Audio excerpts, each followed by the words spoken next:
Subscribe to our channel by clicking the subscribe button. Click the bell button and enjoy the latest uploads from our channel. अब बच्चों इस पर based question start करते हैं।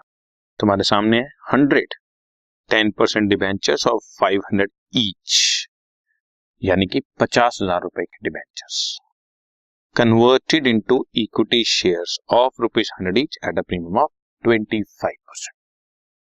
50,000 के debentures, तो पहली एंट्री पास कर लो, डिबेंचर डेबिट और डिबेंचर होल्डर्स 50,000 और कन्वर्ट किया, ये तो ड्यू किया, कन्वर्ट किया इनटू इक्विटी शेयर और इक्विटी शेयर प्रीमियम पर दे रहे हैं, तो debenture holder debit to equity share to securities premium reserve. Debenture holders को 50,000 देना है। अब शेयर्स कितने दें, formula amount payable 50,000 divide by issue price, 100 रुपए वाला शेयर 25 रुपए के प्रीमियम पर 125 में इशू कर रहे हैं, that means 400 shares. So 400 shares of 100 each 40,000 share capital और 400 shares of 25 each 10,000 security premium. बहुत सिंपल, एक बार दोबारा बता दो।